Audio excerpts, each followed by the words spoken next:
What's up, guys? Welcome back to another episode of the Danny Beal Show. New guest, very special guest. He's been on a couple other programs here at Pirate Radio, but about time we got him on my show.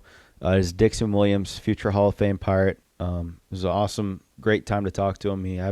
Haven't chatted with him in a while, but it was good to be able to catch up on the show and talk about his time in Greenville growing up, obviously being a Pirate, and all the great things that he did here, the big swings, the great plays, and a lot of cool memories, a lot of funny stories. To talk a little bit about Chase Burns' home run, his funny New Blue commercial with Parker Bird, and a funny story behind that, and a bunch of other cool topics. But I really hope you guys enjoy. It was a cool conversation. But yeah, here we go.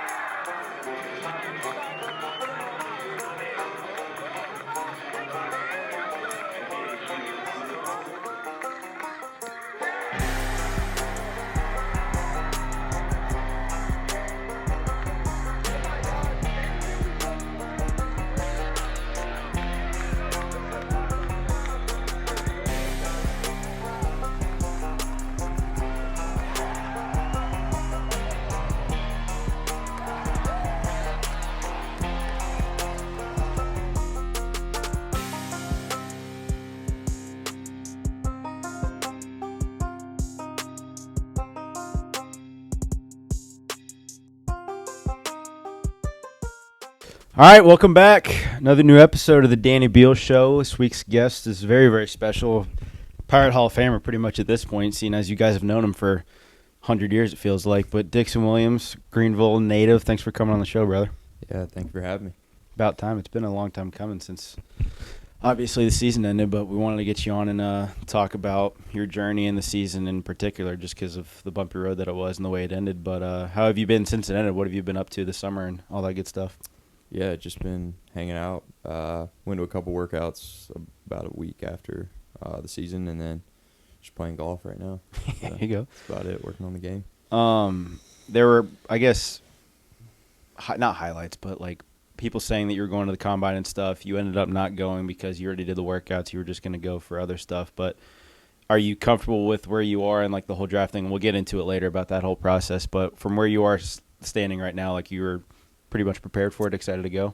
Yeah, definitely looking forward to it. And I would say I had, a status quo year. Wasn't anything crazy or special, but maybe enough to be where I want to be in a month or so. So I feel like the summer helped me get in a good spot, and then the season was just kind of what it was. Yeah, what it was. It wasn't bad. I mean, it started off. Bad for the team, obviously. It wasn't great, but you guys finally turned it around. You personally was great. You were a leader, and we'll get in, like I said, to that a lot later. But in a quick, I guess, synopsis, especially towards the end, what was the turnaround like? For you personally, too, just being able to, like, elevate your game and kind of carry it. I mean, the highlights and the plays you had down the stretch were huge, but for the team, nonetheless, being able to turn around like that was pretty special.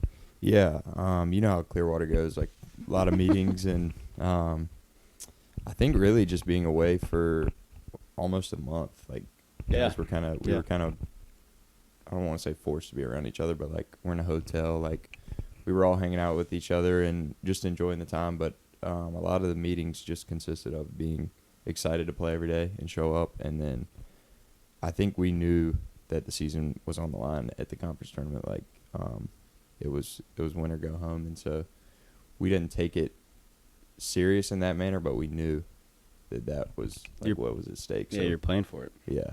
And so everybody was just playing for each other, playing to win. We were not like playing any selfish baseball is what it felt like. And I mean, a lot of people have told me that looked like a different team down the stretch, and it felt like a different team.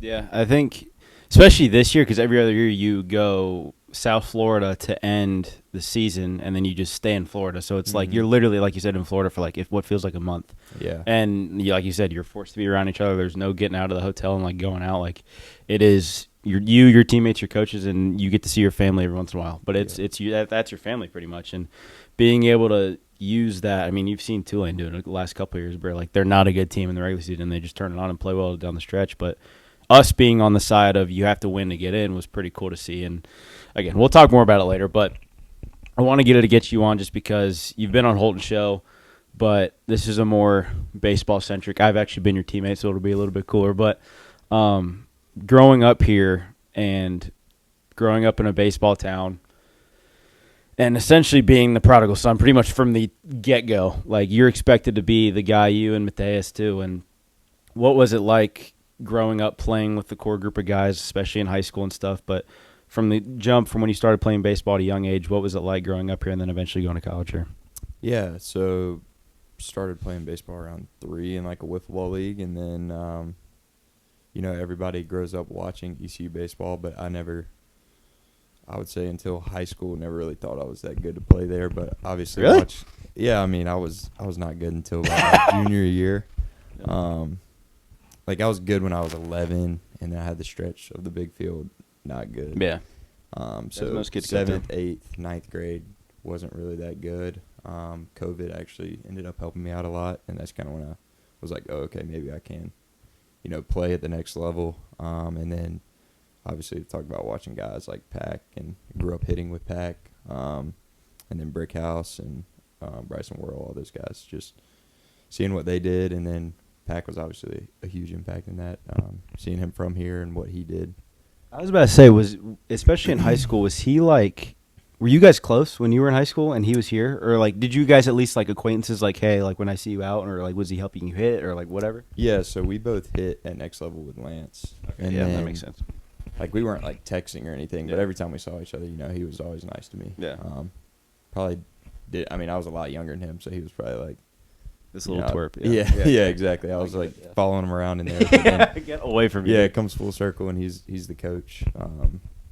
Last year and this year, so it's really cool. But yeah, it's definitely some pressure added when everybody is at the game, and you just got to be able to calm down the nerves for the game and just be able to play the game I've been playing my whole life, and not make it any bigger than it is. Did you always want to go to, once you found out that you were good enough at least to play at a high level in college, did you always want to go to ECU, or was it like you had different offers, you were mulling different places, or was it always, I want to stay here? Yeah, so there was ECU, and I'd actually always grown up wanting to play at Virginia.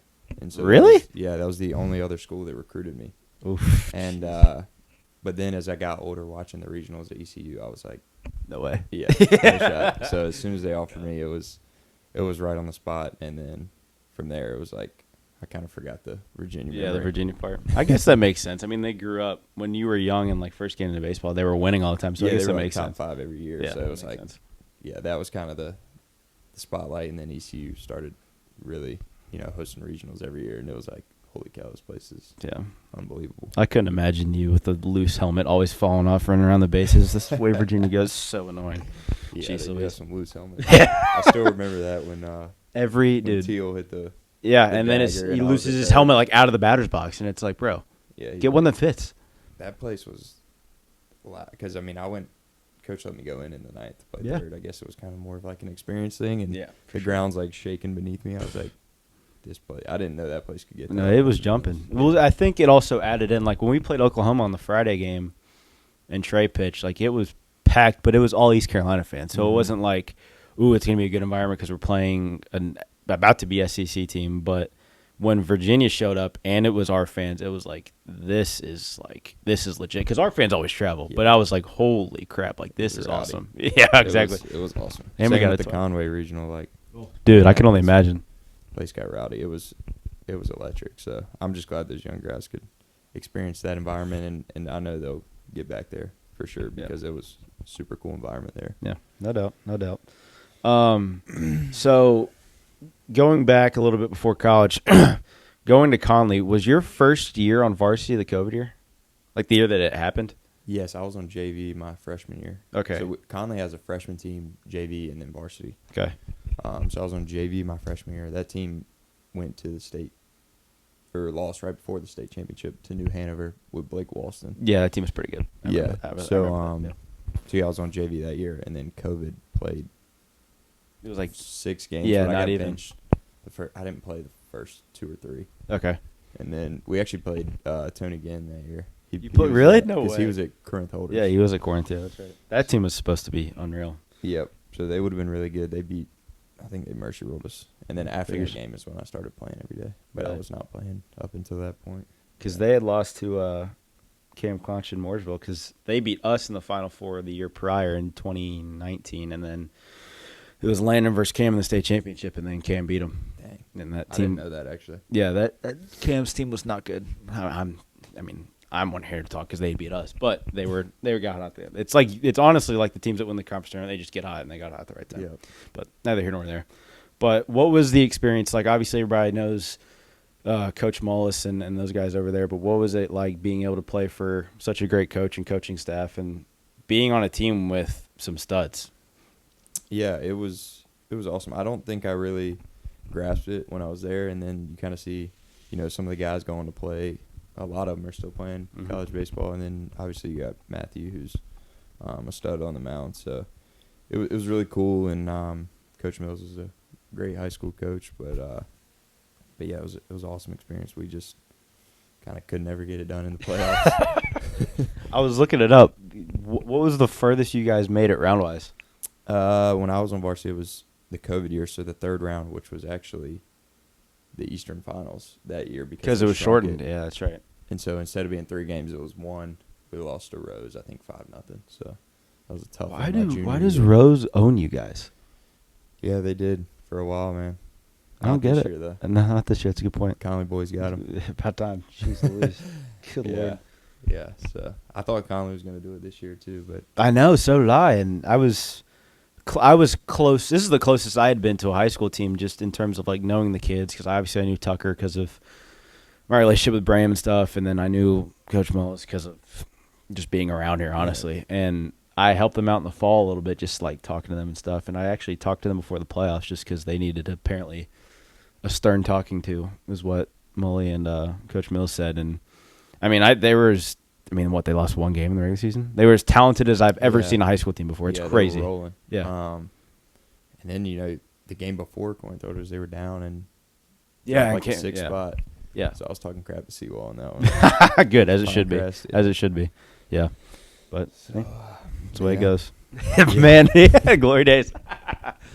All right. Well, after college, or I guess after high school, when did you end up actually committing before you got on campus? Yeah, so I hadn't even played a varsity game yet. I committed my summer after, or like right when school started back up, like October, November, somewhere in that time frame of my sophomore year. So that was 22, 21, 22. No, 21. 20. Might have been 19. That early? It was COVID. Oh, yeah, that's a good point. So I'm more thinking just because of so Roselle must have just left. Yes. Dietz had just got here. And what role, I guess, was it all JP, or did Coach Godwin help out a little bit, or was it, which one kind of initiated it? How did it go, I guess? A little bit, but I always talked to Coach Godwin every whole time? Gotcha.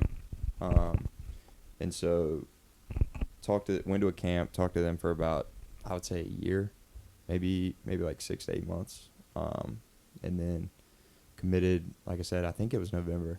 So I hadn't even played a varsity game yet and still didn't really think I was good enough. And then I was probably like 160 pounds in, not even 6 foot yet. So really seen the vision, I guess. Yeah, I guess so. Glad they did. But yeah, until that season got cut and then started working out, like really actually buying into knowing how to, yeah. So I guess there's 2 questions with that. One, that was still when the rules were like you had to, when you were that young. Because what's the timeline on when you can start calling coaches? Isn't it like when you're like a junior maybe or something like that? That's when they can call you, I think. Like you could call them and they could answer. Oh, that's right. They can't call you. That's right. That's what it is. Yeah. Because I remember it was yeah. They had to like text your college coach and be like, "Hey, he needs to be around his phone at this." Yeah, like it's a whole thing. It was a whole process. So we had like a weekly time set up. Yeah. And I would call him every time. So I actually still get the reminders on my phone. It's like call. No way. Yeah, I gotta. Jeez, dude, it's been 6 years. God. Every I think it's Monday. That's so funny. Yeah, I get that reminder. You should tell him that. That's funny. Yeah. I guess I'm bringing this up just because of the whole Coastal Carolina thing, and they have a couple guys that are on their team now playing so well that went to their camp. Was the first time that they noticed you, or at least like started talking to you, or showed any interest from when you went to their camp? Yeah, I think if I wouldn't have gone to the camp, they really wouldn't have, All the kids listening, there you go. And I know they say, like, some schools get commits to go to the camp to say, like, right, these certain amount of numbers have committed. Mm-hmm. But, yeah, I think going to the camp is your best shot at getting looked at for sure. I think picking the right one, too. Like, there's obviously different camps, but going and performing is an imperative, too. Like, you can't just go and just, like, be average. Like, you got to show out and actually play as up to your standard. And and you're going to have some I never did a showcase, like, pro style tryout for Perfect Game or PBR. Never did one of those. Mm-hmm. Not saying they're bad in a way. I know they do their whole ranking system or whatever, but when you know you're ready to go to a camp, I think that's the best way to do it. I guess you kind of answered this question already, but was there ever a thought of, like, the draft before college? There was. Really? I had a really good junior year. Senior year was kind of a down year. I'd kind of had, like, something going on with my shoulder, which kind of had a funk with my swing. I didn't hit bad, like 380 or something, but it was just not it wasn't bad. I only hit like 380 or something. It's not a big deal. Well, I'm sure, junior year you hit like 430 or something crazy like that? 500, yeah. You hit 500? I think it was right at 490. Yeah, that's not bad. So, wasn't that year. So, it was like, yeah. So that was your senior year. You would never have been. Yeah, there's no way. Yeah. And then Coach Godwin, came and ate with us, and we talked about it, and he kind of laid out what they had, and I told him a number and stuck to it. So nice. I was about to say, because it's different with every guy. Like, I know I've had some guys on where it wasn't even a thought. Like, I know when Gavin came on, he told Coach G, like, from the jump before the draft that, hey, I'm coming. Then he actually got drafted, and he still was like, I'm not going. And there were other guys where they had to think about it. I know Logan O'Hoppe a few years ago, or I guess when I was Sailors class, I was fall of 2018. He ended up getting drafted, and he's the Angels catcher now. But just experiences like that. Well, mine was a little weird because somehow I told my guy what my number was. He was like, this team is close but not really there. And so my name actually ended up getting taken out, and I found out years later that it shouldn't happen like that. Like, I still should have been in. Yeah, taken 100%. out. So it was, no doubt. It was a weird situation, like kind of what I said with the draft. It's a whole different ball game, and that's ultimately why I ended up switching people. But it was a whole different ordeal because I found out later that it's not supposed to happen like that. No, sure isn't. But but yeah, you live and you learn. Yeah, now you know. That's right. Now you know. Now you got the. Yeah, it helped me out. Like I said, God's timing, so it all worked out. Yeah, no kidding, dude. Glad I think I needed to come to school. It definitely helped me mature a lot. Yeah, that leads into the next point: freshman fall. I have never, at least in the new age Coach Godwin, I have never seen him so hard on somebody in their freshman fall, and I know that's because he expected a lot out of you. He knew how good you could be. He knew you grew up here, so there's added pressure because he had already gone through with Pac. But, God, there were some times I felt so bad for you, dude. Yeah. Yeah. And, I mean, he would talk to me. He's like, hey, man, like, I know you can handle it. So, yeah, that was kind of, makes it a little bit easier. He would double back after he would say something that he probably didn't want to or at times. But no, I deserved it. And my parents – they knew it was bad. It was very bad. Yeah, he had a talk with them, and so I ended up ultimately having to talk with my parents after that fall, just because it was like he was like, I don't even know if he wants to play baseball anymore, based on the way that whole fall went. But yeah, it definitely didn't start off the way I wanted it to, and got my doors kicked in a little bit. I don't know, but I think that's the way it goes. Different people handle it different ways. Like, you always have, like, the Fall American talks or like, if you go in and light the world on fire right away, there's a super high expectation. But for you, like, there was a high expectation before you even, like, stepped on the field already because it was like, oh, he's from here. He's got to be good, right? And so I think – and even there were teammates, and I think even JC would admit it if you asked him. He was hard on you too, and he was almost kind of like an asshole. Yeah. Like, he was not, like, cool or, like – it was almost like borderline bullying. But I think looking back on it, leaning on those guys and kind of learning through that stuff, it's not – I think that you were able to lean on us after you learned that we wanted what was best for you too, even when we did treat you kind of like crap sometimes because you needed it. But it was cool to see you develop. And like you said, I vividly remember it when you came back to it. It was like, hey, I talked to my parents. Like, I'm going to be different now. Yeah. It was actually the day after I talked to my dad. He was like, kind of the same thing I had said with Clip. He's like, we don't quit at anything. We've never done that. He's never allowed me to quit a basketball team, whatever it was. If I committed to something, he was like, you're going to do it. And he's like, and he actually played golf at UNCW, ended up quitting because of the coach. And so he had kind of told that story to me, and he was like, one of the biggest decisions. Obviously, he's been a successful businessman now, but he was like a decision he regretted because his ego got the best of him and thought he was better than the coaching. And so he was able to guide me through that and kind of help me with that. But, yeah, like you said, JC, all you guys really. JC in particular. I just remember him specifically. You come back sophomore year, and it's like, these are the guys I actually were building me up. Like your boys, yeah. Yeah, exactly. So it was a break you down and build you up kind of situation. And that's the way it goes more often than not in college for sure. But you played, briefly, you got at bats every once in a while. As a freshman, it's tough just to be put in those situations, as you know, like off the bench, cold. It's especially early in the year when they're like, we're going to try guys out of different positions, and it's 20 degrees, and you're coming in facing a guy that's either really wild or like 95 with like a wipeout side. It's like, why are you doing this to me? You're setting me up for failure. Yeah, they brought in that kid 95. Their starter was throwing like 88. We're up like 10 runs to bring a guy throwing 95. Yeah, and it's like why? Three pitches, walking right back. So thanks for coming out. Yeah, exactly. It was a fun one. Yeah, it got to the point where obviously because your freshman year was the year we went to Virginia, and that happens. Season ends. Like you said, you didn't get to play much, and AMAC's still here. He has another year eligibility. He ends up leaving, which kind of opens the door for you to step in and take on that role. But before that, was there ever like a thought of doubt of like, I'm going to have to sit behind him again, dude? Like, this sucks. And it's not like you lit the world on fire when you actually got in. So it was like, was it kind of like in the fall? It was like, was there ever doubt of like, this sucks? Like, I'm doing this to myself, like, or just blaming other people, or was it all just like, I need to figure my stuff out?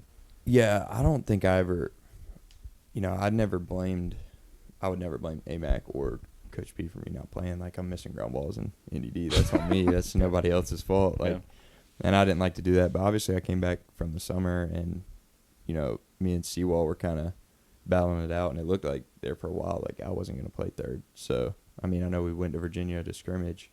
I didn't play third the first game, and so I just ended up, having to put my head down, go to work every day, and even this year, like having that mentality of working like you're not the starter, and so or like you don't have that job owned, because that's the way you get where you want to be. Yeah, I think the summer was big just because you were surrounded by good players, and you had a good summer. Like, you played with it was Brandon Clark, Rass, DeLisi. Yeah, you played with Carter before Carter was Carter. Yep. He wasn't there for that long. It was only like a month or so. He got bored at the house. Yeah, I think that's what it was. Yeah, so I was like, I got a present for you today, and I was like, oh gosh, is Coach P coming to watch? And then Carter gets out of the car. I was like, what, dude? Yeah, exactly. Yeah. I want to take a quick break from the show to tell you about the fine folks over at Curtis Construction. Today's episode is brought to you by Curtis Construction. It is proudly celebrating 65 years of excellence. Since 1960, Curtis Construction has been dedicated to servicing commercial roofs with quality, integrity, and unbeatable service. From replacements and restorations to repairs, inspections, and emergency services, they've got you covered, literally. Whether you need a trusted roofing partner or want to learn more about the trade, visit curtiscc.com or give them a call at 252-523-1078. That's curtiscc.com or give them a call at 252-523-1078. Shout out to Kelly Casey and her team for supporting the show. They're huge supporters of ECU Baseball as well, and I appreciate you guys, and thank you for sponsoring the show. Go Pirates. This episode is also brought to you by Crush Vodka, the official vodka of the ECU Pirates. Crush Vodka is made right here in downtown Greenville. It is 7 times distilled and twice filtered over coconut shell carbon. Crush Vodka is also gluten-free and sugar-free. You can find bottles of regular vodka, orange, vanilla, cherry, grapefruit, in ABC stores throughout Pitt County, and it is also coming soon to all ABC stores in the state. 100% of the profits from their regular Crush vodka is donated to Team Boneyard to support ECU Athletics. That is the entire ECU Athletic Department. That's football, baseball, all that good stuff. Thank you to Brett Oliveria for his support of the show.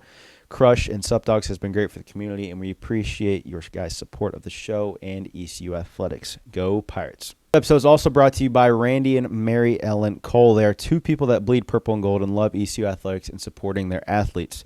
I truly appreciate you guys supporting the show and for being a big part of what ECU Athletics and ECU Baseball has going forward in terms of NIL, fan support, and, of course, being at every game. If you get a chance to see Mary Ellen and Randy out in the community, be sure to give them a big shout-out for supporting the show and, of course, supporting ECU Athletics. Thank you guys so much. But I think being able to go there and kind of get your feet on, I feel like every freshman summer is huge just because you're like, all right, finally I'm out of the reins and the shackles that my coaches put on me in the spring. I can go play free. I can light it up because I know I'm good enough. And then I can go back into the summer or the sophomore fall with some confidence. Yeah, I think confidence was the big key there because, like I said, coming off the spring, it's like, I don't know if I can really play with these guys. And then you start facing other college players and you're like, that are more, I wouldn't say your level because all college players are good, but like they're younger guys too. And so you're like, okay, I can hang with these guys. And then you come back to school and just build off of that. Yeah, exactly. You end up closing out the fall. I feel like on a relatively high note, like you had a pretty good idea that you were going to play going into the spring. I felt like, do you agree? Yeah, the exit meeting kind of went that way. Like, yeah. Hey, if we started today, you would be at third base. So yeah. That was a good talk. And then just got to come back in the preseason and just stay at work. And over the break, had to put in some work too.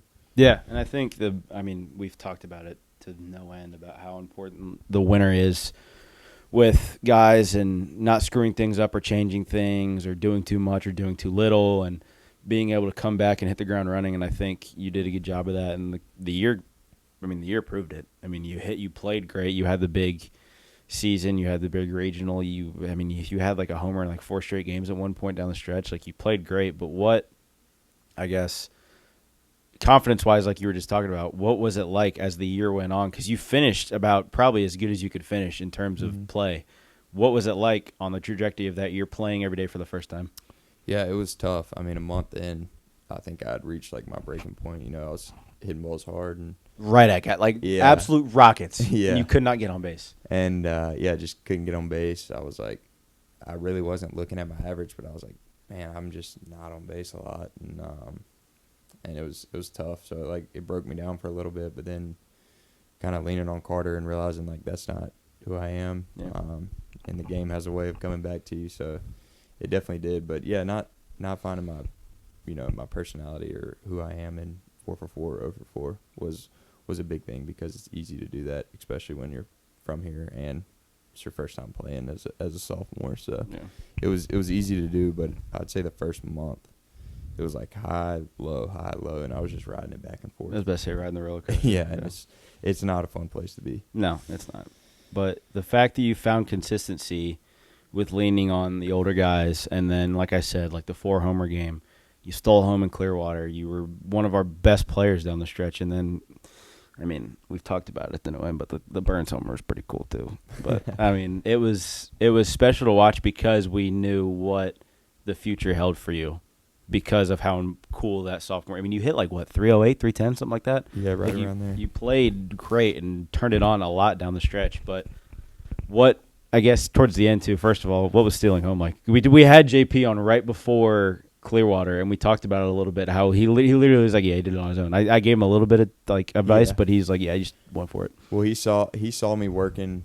He's like, keep working at it. I was gonna let Cam hit. I was not gonna take the bat out of his hand. Which is the exact opposite of what Coach Palumbo said. He's like, he did the right thing because thank God we didn't let Cam hit. Oh no, I was letting Cam hit before 2 strikes. Yes, and then I saw the first 2. I'd had it. Yeah. I had it the bat before. And then I was like, or the first pitch, I was like, oh, I got it. And I was like, I'm gonna let him hit. And as soon as he got down 0-2, I was like, all right. And Coach P saw me kind of get a little shuffle, and he was like, go. And I just went. And it was a pretty cool moment. But it's tough because you had to turn it around, play him right back again. So I know. Right along with those lines of keeping the emotions in check. Like, it's a cool moment, but let's get back to we had to try and get back in the game. It's tough losing the first game. Or that week's a freaking grind, second game, yeah. That's the way it goes. This year was awesome, dude. It was like, oh my gosh, playoff day. It's so easy. Like when we swept in 22, it was great because it was like you said. We play for the off day, of course, but you don't understand how important the off days are until you're actually down there, because the field is like playing in a pool of lava. It is so hot on the field, and then when you actually get done, you're like, oh, we don't have to play tomorrow. Oh, we don't have to play. It's beautiful. You can hydrate, and you don't have to worry about. It's a grind when you lose one of the first 2 games. Same with the regional, and it feels like we like doing that. It's our favorite thing to do. But it is nice when you're just playing baseball every day too. Like, I guess that is the plus side of if you do lose a game. It's like you're always playing. Yeah, you're not chilling around the hotel, just like all right, yeah, like antsy. So that is a nice part of it. But yeah, this year was super nice. Yeah, I was about to say it's great. You sweep it, it's great. It is. I do want to talk about the Burns homer because I don't think I've ever, even me personally, ever talked to you about like the moment and stuff. We've seen the hundreds and hundreds and hundreds of videos and pictures and stuff, but losing against Evansville, that sucks. The next day, I've mentioned it on the podcast and on radio a lot about the hitters meeting and how Coach Godwin was like, I thought he was hitting leadoff with how like passionate he was about like firing us up, and like the only other time I've seen him like that was when we faced Kumar. And when we played Vandy. He wasn't really like that with Leiter, but when we played Kumar, he was like, you guys are better than him. Yeah. And he was like that with Burns, too. It was like, yeah, you're going to beat him. He's not like... He said that, yeah, before the video, he said all that, and then we're watching the video, and it's just... He interrupts it. He literally interrupts it and just goes off. Strikeout. Yeah. You're watching, like, some of the best hitters in the country just strikeout after strikeout after strikeout. And then at the end, it's like 3 clips of Casey Cook getting a double and a homer, and it's like... All right, boys, like visualize that. And so, I mean, I just remember in the locker room and out on the field, like there was not a lot of talk going on. Like everybody was just super dialed in. I think we all knew what was at stake. And it's like Trey versus Chase Burns. You're like, that's how you draw it up in elimination on Saturday. It's pretty cool. You're like, this is going to be nuts. And the crowd's rolling in for an elimination game at 12 o'clock way before. And getting at like 9:30, just cranking beers. Yeah, and I've talked about, the moment. I think I talked about it with Holton, but like I'm standing on deck, JC walks, throws his bat, and I like jump over it because he threw his bat so hard because he pumped was like, up, yeah. He was so pumped up. He worked a walk, and I was like, here we go. And I remember taking a slider down, and I was like, I never do that. So like that's I'm, how you know you're locked I was like, in. I'm swinging at that pitch almost 90%. Not to mention the fact on the video, I wanted to say this before you went on. Every single strikeout was on the exact same pitch. It was in the exact same spot in the dirt, and it was the exact same slider every single time. It was crazy. Shout out Casey Cook for the approach, by the way. Yeah. But it was crazy. And so it just didn't get to where I wanted it, and I was like, that's down. And I like squat a little bit and take it, and I was like, and that was the 1-1 count, and I was like, holy cow. And then I'm like in the box. I look out, and for some reason Ryan like threw his hand up, and I kid you not, as soon as I saw it, my whole body just went numb, and the ball just popped out. It was like the clearest I've ever seen a baseball, and it's like I didn't even say swing or anything. It just like happened. It was one of the weirdest moments, like where I felt like you don't even feel it was like God or the Holy Spirit took over. It Literally was unbelievable. Like as soon as his fist went up, my whole just like my hands, like the bat should have fallen out of my hand. Just everything went numb. It was the weirdest feeling ever in my life. I don't think I've ever had something like that. Obviously, never performed like that in a moment before. But like, I can't even imagine what the crowd. Even if the crowd, nonetheless, the noise should have lifted you up. But the fact that like there was one particular moment where you remember it just all going away, like the whole feeling in your body. That is like, yeah, I can't even imagine. It was, I don't remember. And then it's like contact. I'm like going around the bases, and when I like come around second and do this, that's when I came back. I don't remember anything before that. It was like that's when I came back I blacked out.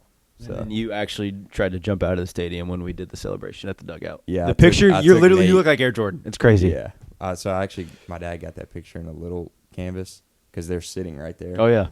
And so I'm gonna try and get like, maybe something big like that. As it should it'd be a cool gift. Yeah, that would be sick. But yeah, a crazy moment. I don't think I'll ever forget in my life. And Ryan still texts me, like I think this year or something. He sent it to me. He was like, I'll never forget that. Because I told him that story after the game. Like we were talking about it. He was like, he said the same thing. He was like, I don't know why I did it. He was like, someone just told me to. And I've never seen somebody on second and saw his fist. And as soon as I did, my whole body went numb.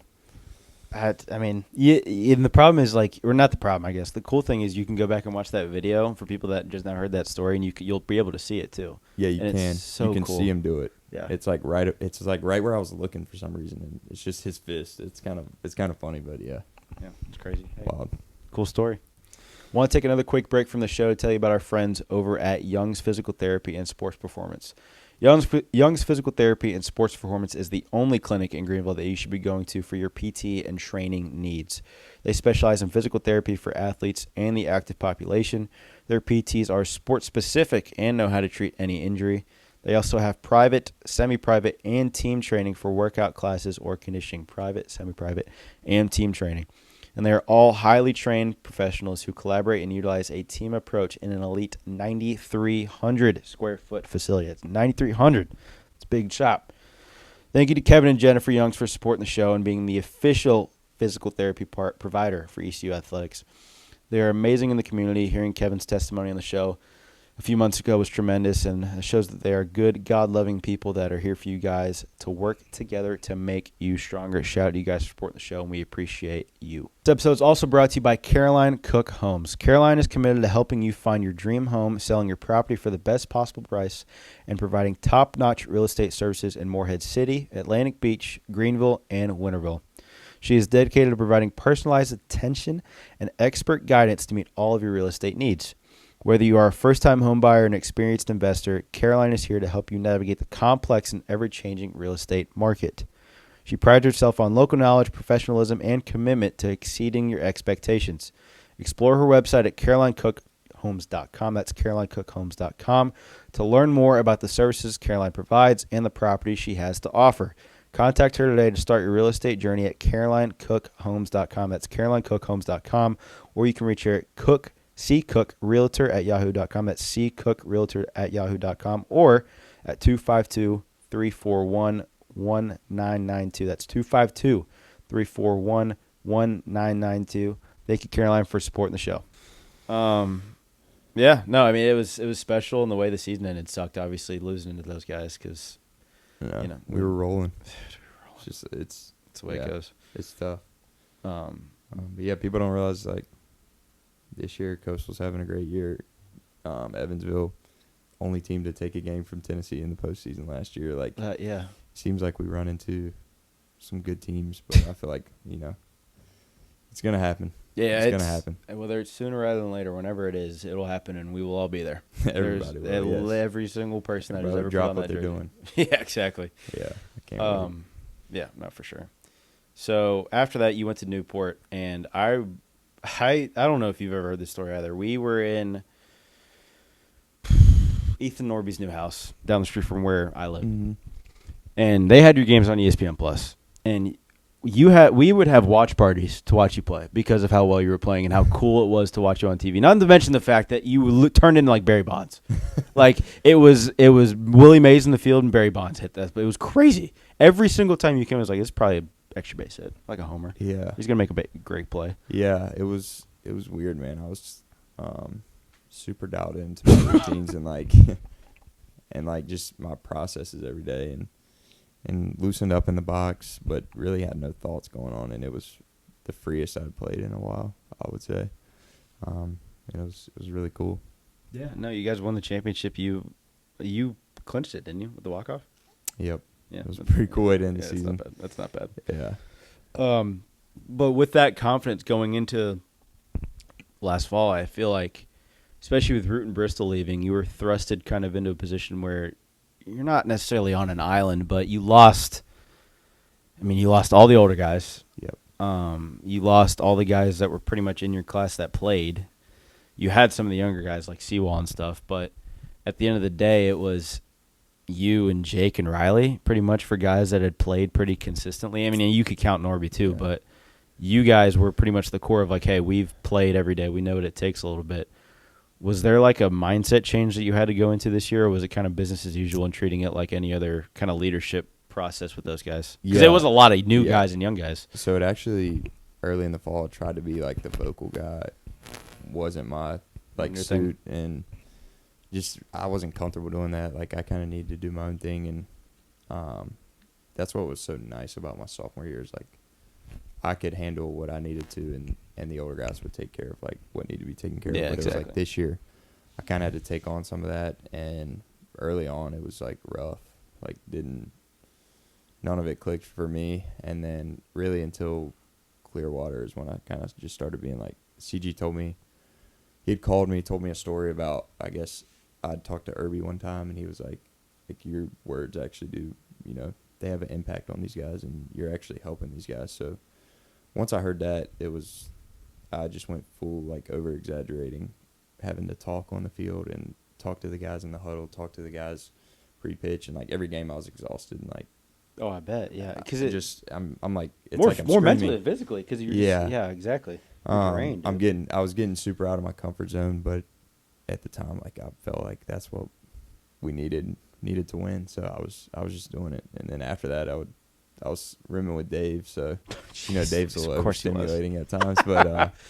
But it would kind of be quiet in the room. We'd talk a little bit, but just quiet because I was kind of exhausted down the stretch just from doing something way out of my comfort zone. Yeah. I think it gets to a point where everybody that is here long enough and plays to a high level is put in that position where something goes wrong, everybody looks at you. And some guys, that's their thing, that they're able to kind of just like take it on easily. And some guys, it's new and brand new. And that's the way it was for you. And I think a lot of the leaders in the past have kind of like a story that you're talking about when Coach G like brings them in. They're like, hey, like so-and-so freshman listens. They hear you. Like they listen to the stuff you say and they tell other people about it. They tell us about it. Like I remember last year, even 2 years ago, when he brought that up to me about Norby, and I remember JC talking about that with you guys and you specifically, and like there's a moment where everybody has that leadership thing where it's like, oh, like they actually do listen to me. They're not just like, it's not falling on deaf ears kind of thing. And I think it's cool because you finally realize like, okay, like they actually do kind of give a crap about what I say. And I think it gives you that boost of like, okay, now I can actually do this because these guys believe in me. And the fact that it makes it a lot easier to perform, it doesn't make it any less tiring, but it makes it easier to do. Well, Coach B I told him this too. He like hit the nail on the head early in the year. He's like, if you're scared to say something to somebody else because you think you're going to make the same mistake or you're going to fail, then that's like the problem. And I mean, that was my leadership struggle all along. Like, I didn't want to say something to somebody else and then be the one to mess up, where it's like, no, they'll hold you accountable when you mess up. You hold them accountable when you mess up. But like there are some leaders that like when they're having a good game, it's easy to lead. Yeah, because for sure. I haven't done anything wrong. I can tell these guys, but when you're 0 for 3, can you still tell the guys, hey let's pick it up. This is what we do. Yeah. And so I remember during the regional, I'm like on deck, and Braden Burris, if he gets out, like, somebody's surprised. Yeah, well, if he gets out like twice in a row, it's a surprise for him. So he's in there like hitting his helmet a little bit. Oh, everybody like looks to me. I'm like on deck, and everybody looks at me because he don't want you to say something. Because I'm like, I was kind of just like, hey, Burris, we don't do that. And I go on deck, go hit, come back in, and I'm like, look, you are a young guy, but these guys look up to you too because you're balling. Yeah, you're a stud, dude. So if they see you doing that, like, they'll think it's okay. Yeah, I've given my bat a little clamp before, but usually don't try and take out the cover of my helmet. So let's try and refrain from that and just stay even-headed, man. You're not going to go 4 for 4 every game, even though he did it a lot. You're not going to do it every game. It's kind of like the MJ thing in The Last Dance when he was like, I've never asked anybody to do something that I didn't do or wouldn't do. And you kind of brought it up like the mistake thing. And I think that's what kind of gets leaders, especially in like younger guys, like younger leaders, scared is like, well, if I tell them to do this and hold them to this standard, then I screw up, like what do they think of me? And you can't think of it that way, because if you have a healthy culture and guys are treated the way they're supposed to be treated, it's not like, oh, why are you telling me this if you're going to do this? It's, hey, like I know that you've been here, you've done that, but I'm going to hold you accountable if you screw up, and I know you're going to hold me accountable if I screw up. So it's a healthy relationship rather than like one guy telling one guy something to do and it's not given back. Yeah. Which I feel like is important. this year there was a good job of like, I know my freshman year I felt like I couldn't say anything, but for sure. Like, this year I was like, I want these guys to be able to know they can say something because they're a part of this team and they're gonna have to be a part of this team this year, especially with how less of older guys we have, like you said. They had to be a part of the team, so they had to be able to feel like they could speak up. And I don't think that's the way it used to be. I think we've done a good job the last 2 years specifically of being a lot more inclusive. Like I know when my early years, it was not like it was the top and that was it. Like there was no like inclusivity in terms of like, all right, well, I get yelled at by another guy, like I can't give it back and say like not give it back in like a hey screw you kind of thing, but like it was the top 12 guys and that was it. And I think last year and this year for you guys, from what you've said, has been really good with it's all 36 or all 40, whatever it is, with in terms of including everybody and making sure everybody's voice is heard, because it's important. It's not the way it used to be, but the fact that we're growing and going the right direction is important. It's going to have to be that way with the portal now, because you're just going to have CG's going to have his core guys because you need those guys in this day and age, but you also are going to need guys from the portal now because of how it works and everything it that's sucks. going on. But I think that's that's good that guys can come in and make an impact right away, because I feel like guys in the past with the portal haven't done so well at ECU because of that. Because of what? Just it's tough to adapt to that when you're coming from a school and you might have been the man, and now it's like, okay, can I say something? Can I not? Yeah. Whereas if you come in there and it's like, okay, I feel a part of this team, instead of, oh, it takes me a year to adapt. You saw it with Carter. Like, it took him a year to get where he needed to be. You saw it. So with a lot of guys. Transfer guys. Yeah. Pitchers are a little bit different, but position players, like, it usually takes a year to get used to that stuff, where I feel like it should be a quick transition if everybody feels comfortable saying what they want to. I think it's because specifically with pitchers, and this isn't a shot at AK or anything like that, but like pitching, like the drills and stuff we do, like the pre-throw, all that stuff, like we're super close-knit. We hang out in the pitching indoor a lot, like all this stuff. And it's normal. Like you throw bullpens. Like we're all like super nice to each other. We get in each other's butt when we need to. But with you guys, like a lot of like the NED is not the way it goes everywhere else. Like the stuff that we do position player wise with stretch, lift, BP, NED, IO, like all that stuff is not the way it is everywhere else. Like it's a lot more higher intent, higher level stuff that not everybody's used to.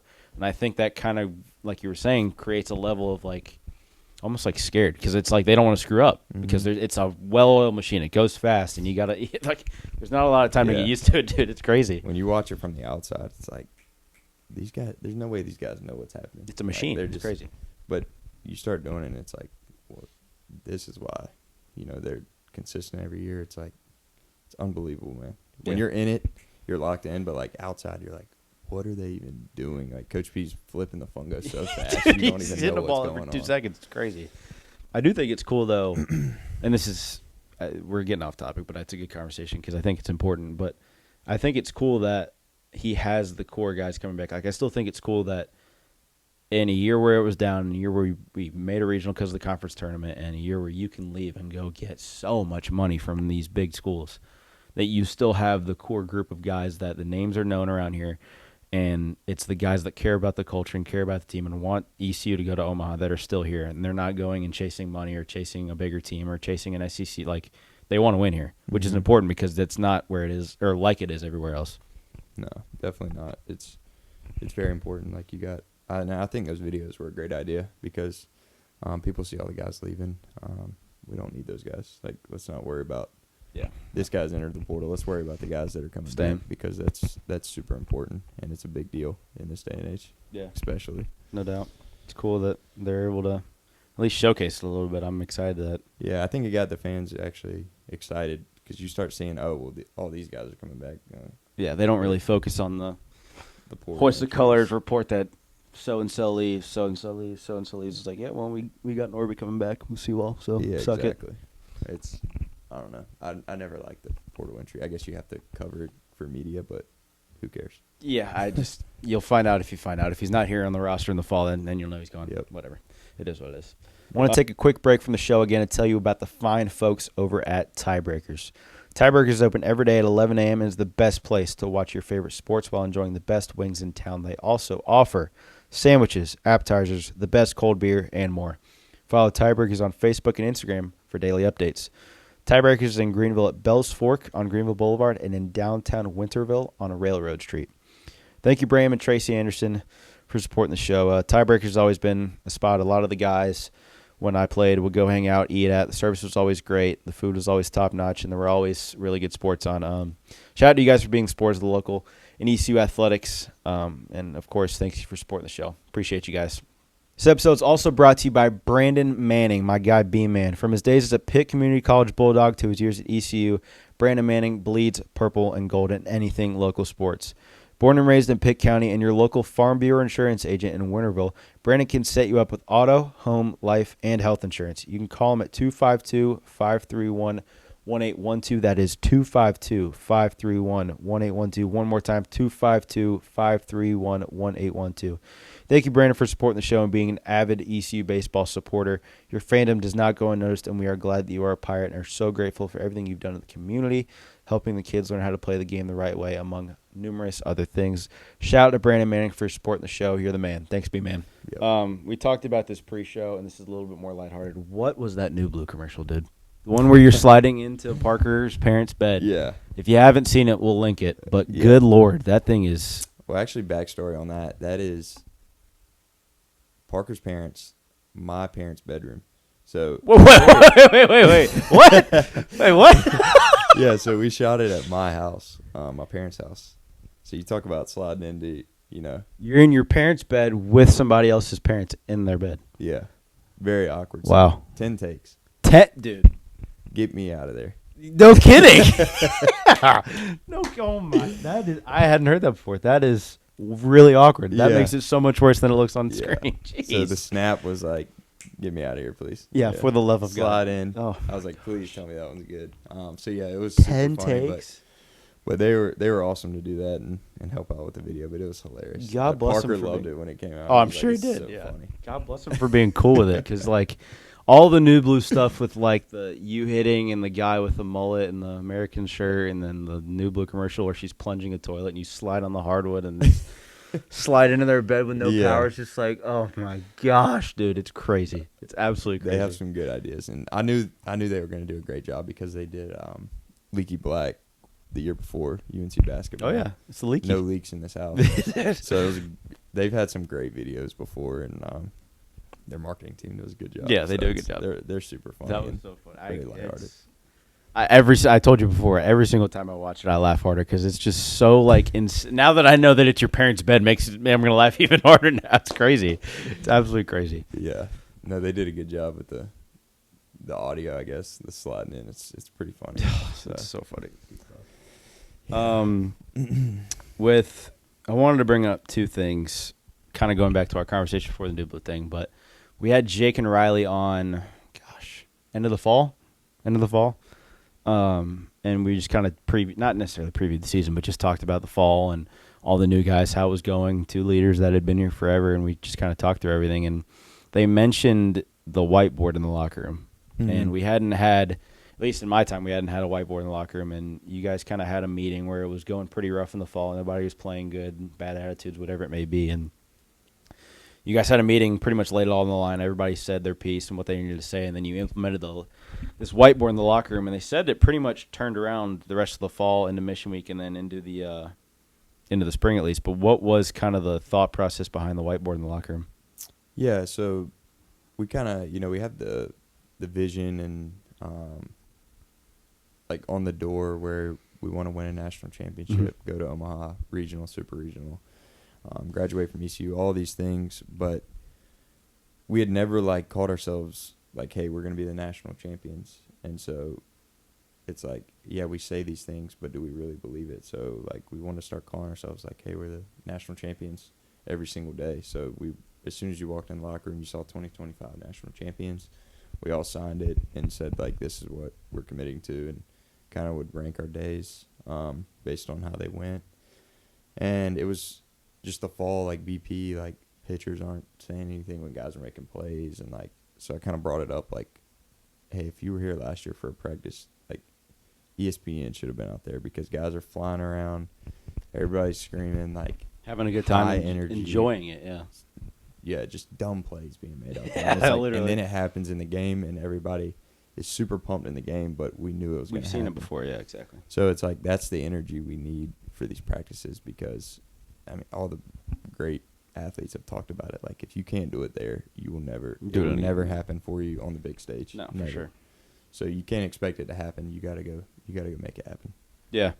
I think it's important, at least from their perspective, and I've even talked to Riley and Jake about it after the season too, and they've said it was a big point in the fall, and being able to have the mindset change of practice like you play and bring energy and have fun every single day because you don't get to do this forever. Especially me sitting in this chair now, having graduated and playing indie ball now, like it is some of the best times of your life, and you do not get to play forever. It's true.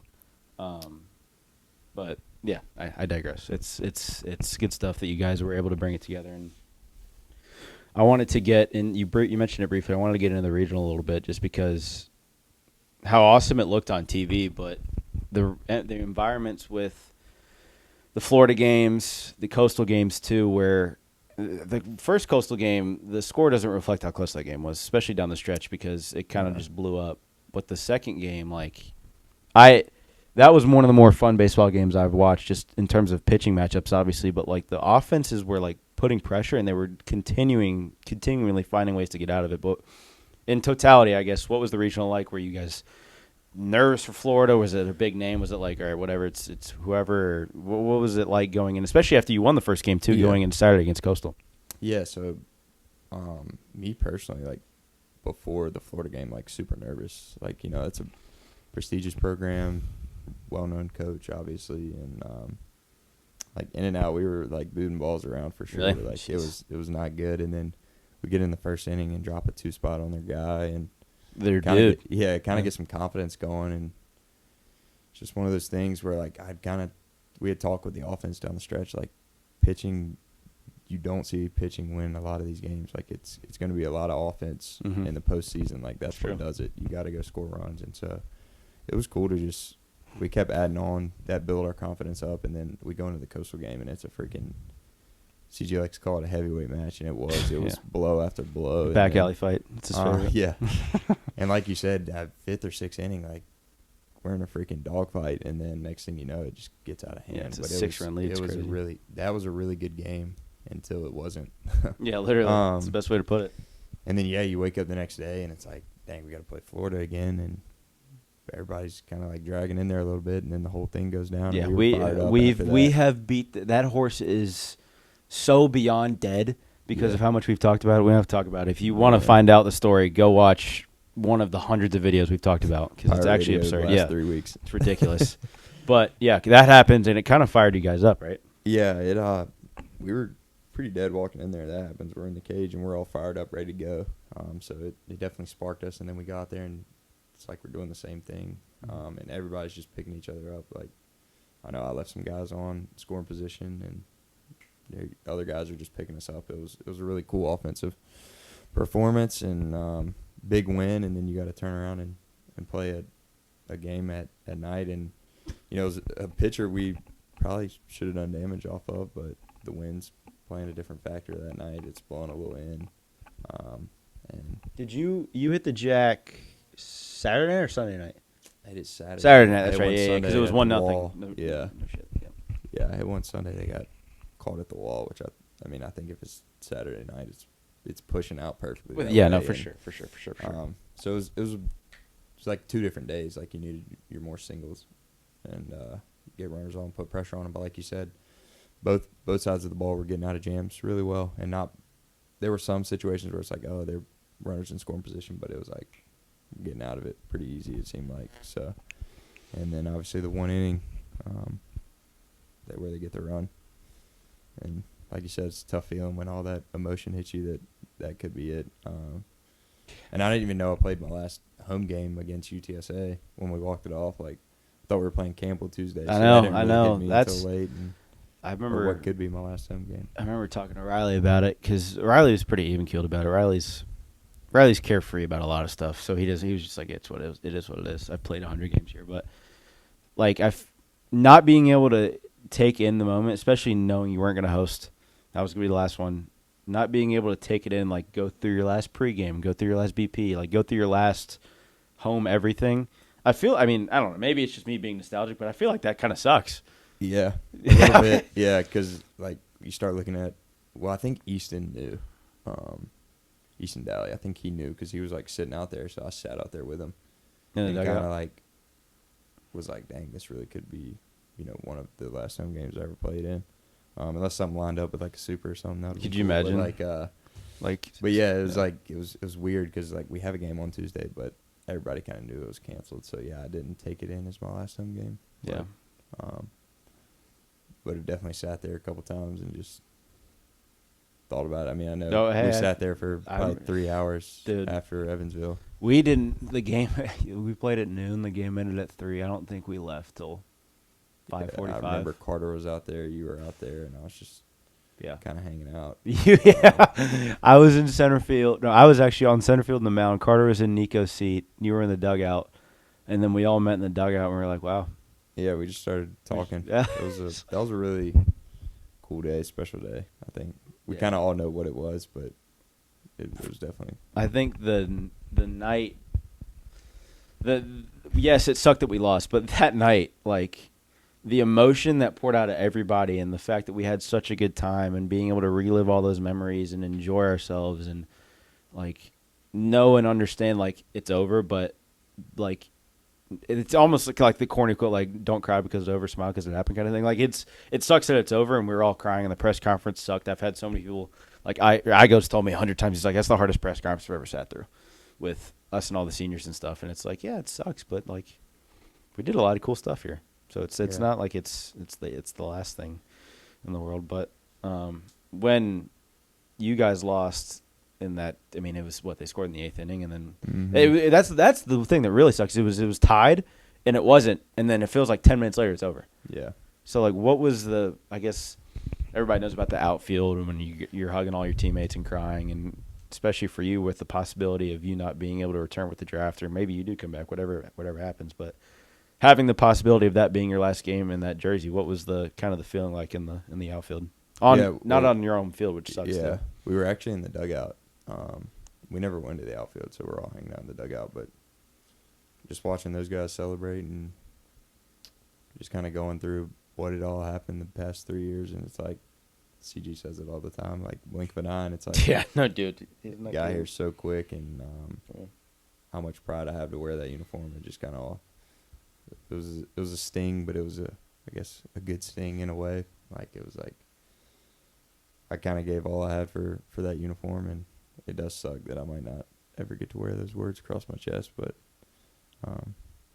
it was some good memories. Yeah, a lot of cool moments, a lot of special memories, and we mentioned it at the top, but the draft is coming up, and it's going to be cool if you obviously get the chance to play at the next level. That's been everybody's dream, your dream since you were little. And if it happens, great. If it doesn't, another year Dixon Williams and Purple Gold would be pretty cool too, but time will tell. But that's right. Thanks for coming on, dude. This was awesome. I had a great time. Thanks for giving us the time and hanging out for a little bit. Yeah, no, thanks for having me. Yep. There it is, Dixon Williams. Great episode of his. Really fun to talk to him. Like I said, can't wait to see what the draft holds for him and in his future, whether that is coming back to Greenville and being another Pirate for another year or pursuing his dreams and being able to go play at the next level. But whatever happens, we are all super proud of him and glad he was a Pirate for 3 years and bringing a lot of cool memories to Greenville and obviously to his teammates and his family. But really cool to chat with him. Hope you guys enjoyed it. Be on the lookout the next couple weeks for the next couple episodes, and we'll see you then.